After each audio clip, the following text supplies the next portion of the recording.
In the WNBA, nobody is safe. And in Iowa, there's life after Caitlin. Locked On Women's Basketball starts now.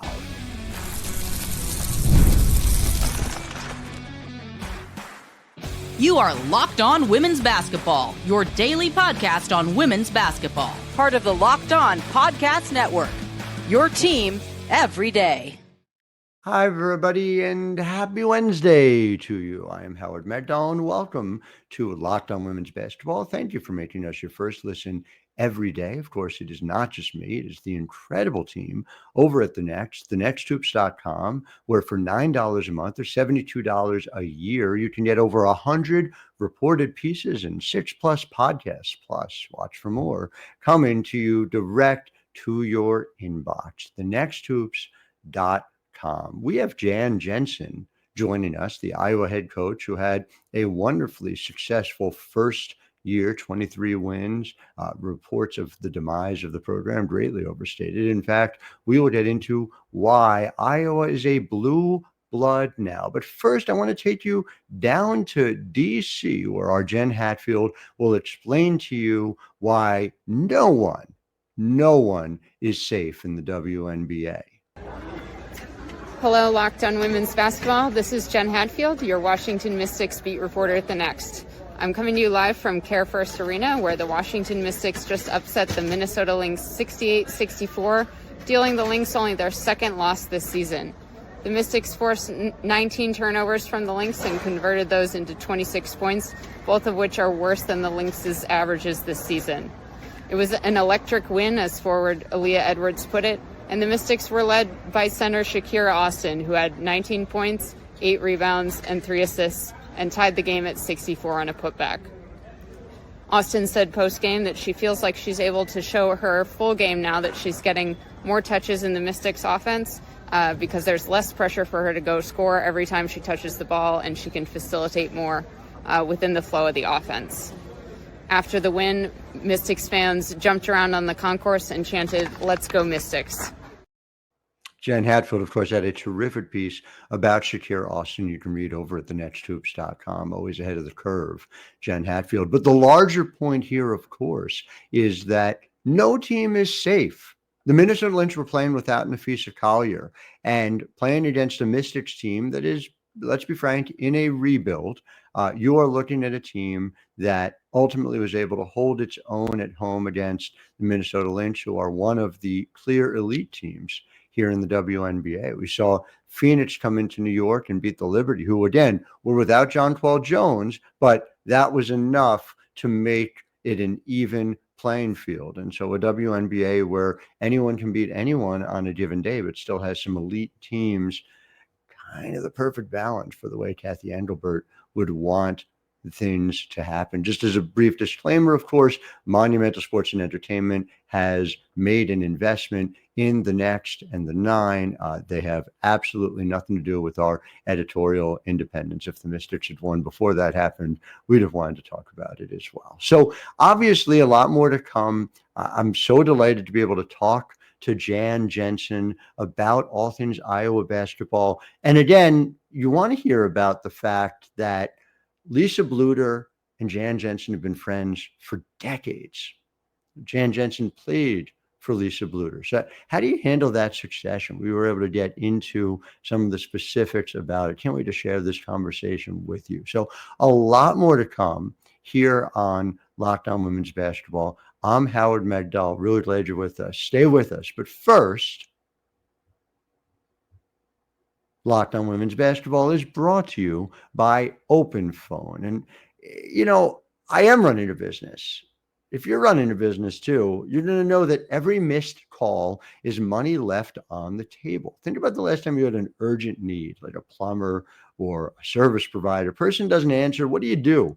You go to the next person. So you want to avoid that as a business. That's why you need OpenPhone. OpenPhone is the #1 business phone system built to streamline and scale your customer communications, all from an app on your phone or computer. And there is now an opportunity for you. OpenPhone is offering our listeners 20% off your first 6 months at openphone.com/lockedonnba. That's openphone.com/lockedonnba. And if you have existing numbers with another service, OpenPhone will port them over at no extra charge. OpenPhone, no missed calls, no missed customers. Howard Megdal here, Locked On Women's Basketball, back here with the head coach of the University of Iowa, Jan Jensen. I've had the privilege of being able to talk to Jan about the past for becoming Caitlin Clark, but we are here to talk about the present and the future of Iowa basketball. And so the place I want to start is just, it was such an interesting thing for me to see you coach as a first year, but obviously someone who comes with a wealth of experience all at the same time. So just to start, what was the biggest first year unexpected thing, challenge, joy that you experienced here in year one in the head coach's chair? Yeah, I don't know if I could say one. The whole year was fascinating. I will say that when I look back on it, and a blur. Mm-hmm. Just even the hard times that you feel like, the tough loss that feels like it's lasted a month in time, right? When you're going through it, it just was a blur. I think, the one thing that I learned that the pace at which decisions come at you is incredible. It's just like the amount of, information that you're processing, whether it's, time to leave, where do you want to eat? Do you want to cater in? Do you want to leave at this time? Do you want to change practice? This kid's got an academic issue, and you're just constantly boom, boom, boom. You don't have a lot of time to mull everything over. And I know that when I was on the other chair and helping Lisa with that, and certainly I had a lot of help. But at the end of the decision, there's one person that puts the stamp on it. So I would say that, and then notwithstanding basketball decisions, right? Of who you're going to go with, who you're going to start, who you're going to go with the game, what play you're going to run here, just the pace of which decisions, I would say that was one of the things that I continue to learn and hopefully got better at as the year progressed. Lisa Bluder obviously talked about she wanted you to be able to put your stamp on the program. She would be available to talk to you. What did that end up looking like? Well, what kind of conversations did you have? Was there like a regular pace to it? Take me through that. Yeah. Lisa's, my best friend and just phenomenal and very, very conscientious of that. And I didn't feel like she needed to be. To me, she'll forever be my GOAT, the program's GOAT. But I think Lisa, understood there needed to be that space. Mm-hmm. I was trying to get her to come to a practice. We had a fun thing. We unveiled a Hawkeyes statue. Hawkeye is our mascot. Yeah. And they have a deal every 5 or 10 years in our community. They have artists that will have a theme on our Hawkeye. And they'll make Hawkeye look like Superman, or Hawkeye look like a cartoon character, or maybe a doctor. They made a Hawkeye that was like Lisa. Yeah.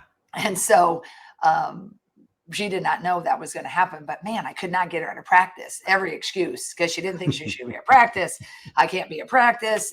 Like she wasn't saying that, but I knew she didn't want to overstep. But the players were so happy to see her. Obviously, I was happy to see her. So that just kind of tells you all you need to know. The summer, she was really, remote. But she was also having a blast. Her and her husband traveled. She has a daughter that's getting married in July. She could be full-time mom. She just could enjoy the first year of her life without the weight of expectations. Right. And I thought that was neat for me to see as her friend. but we didn't really have a certain cadence to that, you know. I think that was harder for me than it was for her, because really I've seen her about every, you know, more than any other person on the planet almost for 33 years, right? You're coming to work and you're processing everything. My spouse actually, it was funny. One time it was on a social media, and her and Dave, her husband, were traveling, and she had on the cutest jacket. Like, it was just so cute. And I think they were in some foreign country. And I was like, oh my gosh. I go, Julie, look at that jacket. I love that jacket. And I said to Julie, I said, you know what? I don't even know where she got that jacket and when. I said, I would always have known that. You know, you come into work, you're like, do you like the jacket? You know, I picked this up downtown at Catherine's, or I ordered this from J. Crew or whatever. But it was another stage, right? Of like, of the, you know, differing paths. So Lisa came to most every home game that she could. And, but Lisa never offered unless I were to ask. Right. Right. And No. As with all true friendships, I think the coolest thing, we had a losing streak of about 5 games in a row. We were losing by 2, by 1. And she knew me well enough that I was probably taking that a little hard. But that's when I heard from her the most. Makes sense. And that was just, how you doing? You're right. You got this.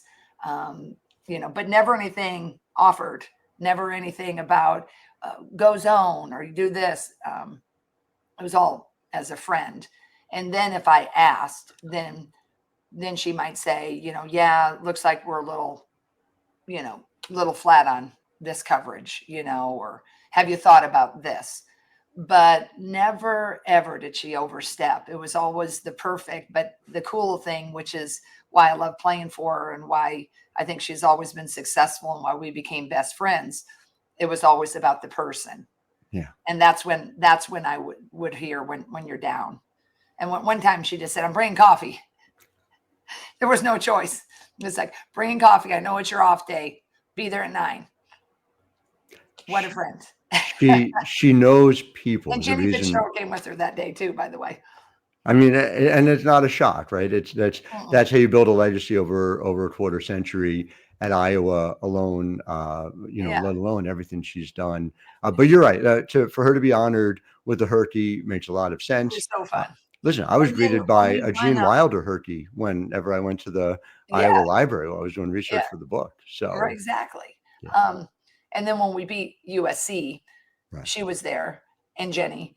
And it was cool. The students, they had like a little small court storming, which we never had before. In my recollection, we'd had it before on the road if someone upset us with Caitlin. But anyway, then when we were going, because that was the day we happened to be honoring Caitlin's jersey. But both Jenny and Lisa were there. But Lisa she was going to sit on the sideline, obviously, with us when we honored Caitlin. But there was a cool shot that, I mean, I remember it, but it's one of our photographers caught it. But, you know, she grabbed me and she was like, that's your first top 5 win, you know, that kind of thing. Those are cool moments because we had a few top 5 wins and we became top 5. Sure did. So those are the things. That's why I love, you know, being part of the legacy that was, being so grateful that I get this opportunity now. I'm just really very keenly aware of, always have been, of roots and foundations way back when Vivian Stringer, Christine Grant here. So it's fun. It's a lot. There's standard. There's days that the shoes feel heavier or bigger than others, but you wouldn't change a thing. But it's worth noting. And again, obviously Carver Hawkeye Arena was packed when Caitlin was honored, but there were a lot of people. And I remember laughing about it at the time. It's, oh, well, with Caitlin gone, are folks going to show up for Iowa women's basketball this year? And you and I know that, you know, well, it's a legacy of about a century or so that, you know, probably can weather one player moving on to the pros. But to have every single home game sell out this past year, How much do you think that impacted your team's ability to understand sort of where they were in the women's basketball landscape? And how much do you think it mattered for recruiting's sake when you had folks coming in? You have a big class coming in now as a result, in part. I think that moment, that day in August, when my administration called and said the season sold out, I got the job in May. Yeah. And I knew a lot of people were recruiting against us, which people do all the time. They were, even when Caitlin was here, they were using Caitlin against us, right? Everybody tries to use angles. But for reasons you just said, Caitlin's gone, Kate's gone, Gabby Marshall era's gone. Iowa's not going to be good. I have no fans. And then when I got the call in August where the season sold out, and I mean, obviously there are games just like, football programs can sell out, but if they're playing a Division II, right, that early game in September, there may not be everybody in the seats, but the fact of the matter that every available ticket that could be sold was sold, that was a moment. And then I think what that told my players too is that we are part of something special. Iowa women's basketball is a special program with a special tradition. And for what you had just shared, for 100 years, my grandmother, as we've discussed on your podcast before, 1921 was the MVP of a state tournament that had fans. And I have the diary of she wrote about how she got thrown on the shoulders of all the students and people in the stands. There is a history here. And I think for our players that probably questioned as well, like, oh gosh, Caitlin's gone, it was the fans, that they leaned into that moment and knew like, hey, we have a responsibility and we have a standard to fulfill, but we also are part of something special. So I think that did help. And I do think our fans, what I love about it, they do feel part of us because they are. And I think that is helping us moving forward with being able to recruit a really high level of athlete. Because I think I didn't ever do the study, but I don't think there was too many people that sold out this season. I'm guessing probably South Carolina probably did, maybe UConn. But I don't think other than that, I don't think anybody else did, but I don't have proof of it and it didn't matter. We did. It's a huge, significant part of the package, the atmosphere. And so again, to talk about what that means, it means something for Lucy Olsen, who just departed. It means something for Addie Deal, who's on her way in. So we have more to talk about with Jan Jensen. I'm Howard Megdal. You are listening to Locked On Women's Basketball. But first, Locked On Women's Basketball is brought to you by Wayfair. And look, the summer is here. My wife and I like to sit outside. And when we do that, we need just the right furniture to be able to be comfortable out there on the patio. We are discerning. We take our time. I want us to have exactly what we want. That's what makes Wayfair so amazing. There is so many things to choose from: outdoor bars, fire pits, gazebos, even the perfect string lights to set the vibe. String lights make a difference, by the way. I'm just telling you, it makes a difference.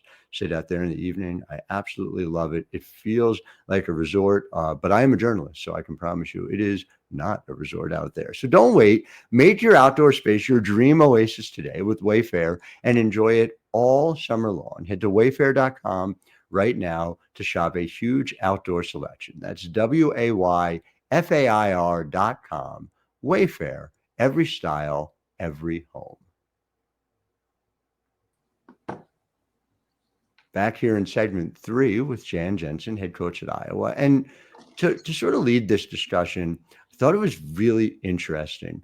I talk to front office folks all the time in the WNBA, and I had 2 people say to me, unprompted, hey, if Lucy Olsen doesn't go to Iowa, she's not playing in the WNBA today. And that was fascinating to me for 2 reasons. One, because of what it meant for Lucy to make that decision, to leave her comfort zone, because she was a Philadelphia area product. She was playing at Villanova. She was having success, but came and had a different level of success at Iowa, indisputably. But I'm wondering also, and Coach, you can speak to this, what does that mean as a precedent to be able to talk to other players, not just who are rising freshmen, but people who are in the portal, which, as we know, is a constant change in this sport, to understand, hey, you can come play in this system and you can go to the WNBA. Yeah, I'm really excited to hear people in the front office share that comment or thought process.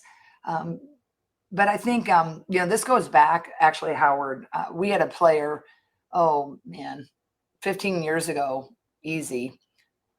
She was from Minnesota, and she went. Thea Taylor was her name, and she went and did a combine, and she didn't she's played overseas, just got back, got into coaching now, I think high school or training. But she said that she was trying out, and one of the coaches or at the combine, they're like, wow, you're doing so great. You just understand the game. You can tell that you have been taught how to play and not just taught a play. And I think there is a difference of that. And I think we, I learned obviously with Lisa over the years, but we like to teach them how to play and understand the game. Obviously, we have some sets, and you got to utilize, your strengths of what players, try to put them in their best places to succeed. But I think with Lucy coming, another thing you mentioned, my first year, Lucy committed to play for us when Lisa had not yet retired. And then when she retired, Lucy held. And she could have jumped right back in that portal and looked for another spot. But the fact that she held along with my whole team, that was, something I'm forever grateful for. And, Lucy is the type of kid, she's a pretty loyal kid. So leaving Villanova was not easy. Yeah. It wasn't like, I didn't like my time and I'm not happy with the coaching. It's like she just wanted an opportunity to play on in a system where she felt they were going to hopefully get to the NCAA tournament, but also that could prepare her on a stage showing that she was going to compete with a lot of people that were going to get drafted. And not that the Big East doesn't have that, but with the Big Ten, there's a lot of different. I mean, you're playing Maryland's, you're playing the Michigan States, and then the USC's and UCLA's. Yeah. So business decision for her to chase her dream. She came for a couple reasons: to help fill the void, and I mean, very few people could have come in after Caitlin Clark with all eyes on you and did what she did, and become an all Big Ten guard, and learn and lead us, ebbs and flow, and then put herself in a position to get drafted and then stick in the WNBA. So answering your question is, I think that the players we develop, they do understand. They're able to play within any framework, because I'd like to think their IQ gets better, and they usually come in, the better you come in with an IQ, the better you get. But I think that there's a respect out there from going back to Sam Logic. She was our first Sweet 16, number one, first round draft pick, McDonald's All-American. And she went into the league and held a season or two, finished up overseas. But then Megan Gustafson, one of the greatest stories, in my opinion, player of the year, gets drafted. She has to kind of shift positions. She goes from a back to the basket player to a facing forward, still in the league. She's not not the star, certainly, but she is a kid that you would want on your team because she makes every team better.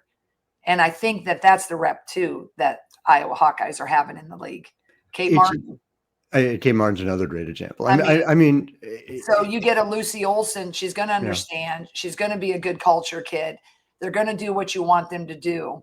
And so we right now, we have 4 players in the league. Right. That's UConn, they got high numbers. South Carolina has high numbers. Probably Baylor has high numbers going back to when Kim's there and Nikki's there now. And so I'm really proud of that fact. And I do think recruits are seeing that. We have a great development. That's a big question now, but I think we can prove that we do develop players. We get them in a position if they're chasing their dreams.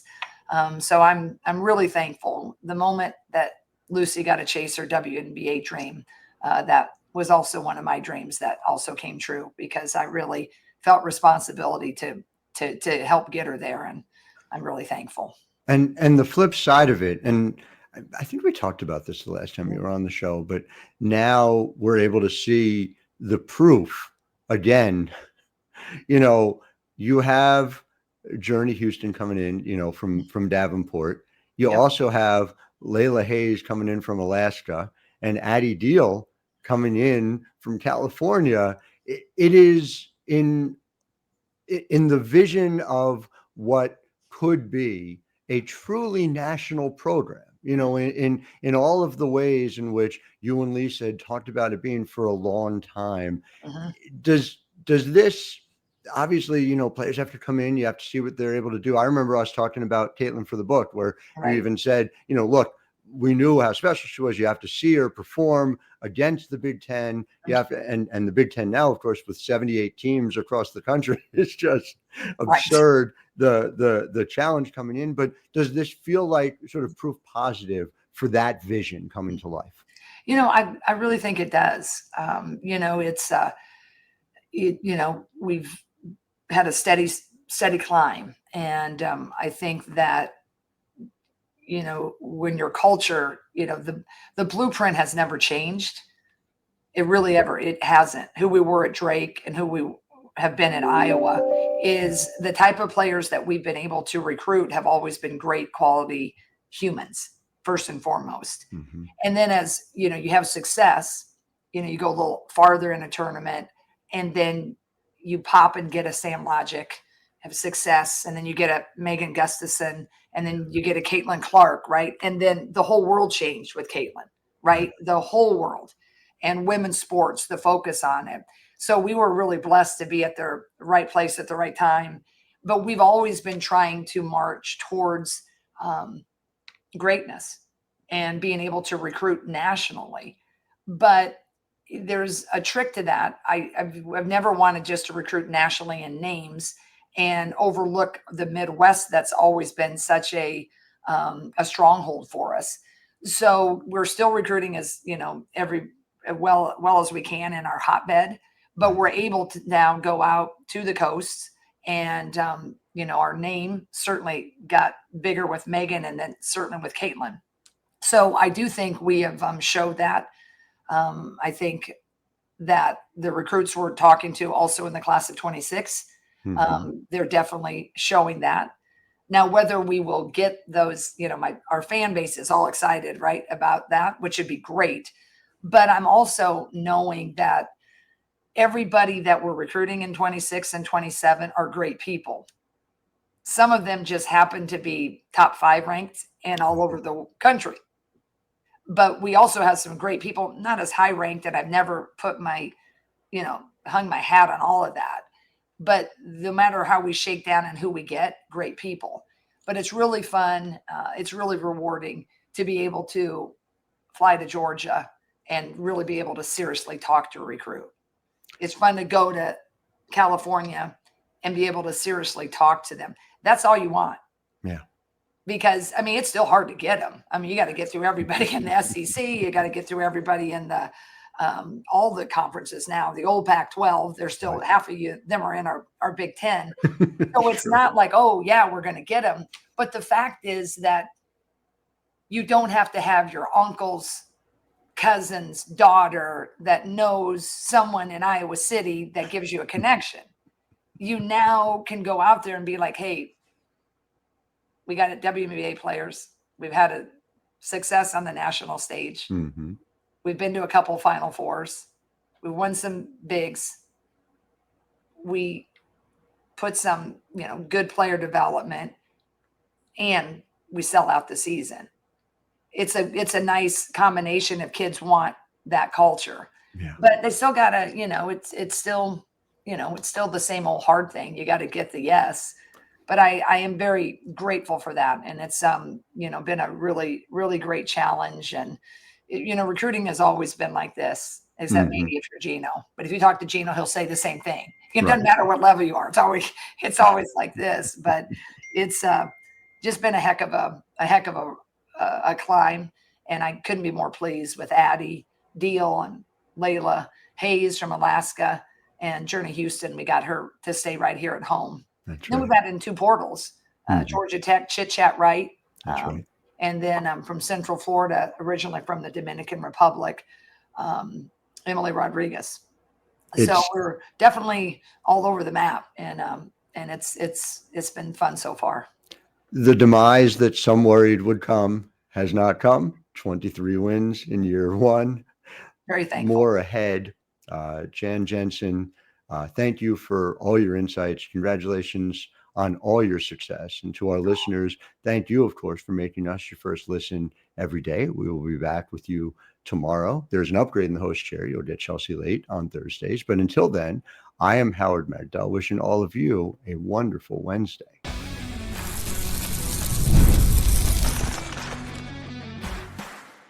You are Locked On Women's Basketball, your daily podcast on women's basketball. Part of the Locked On Podcast Network. Your team every day.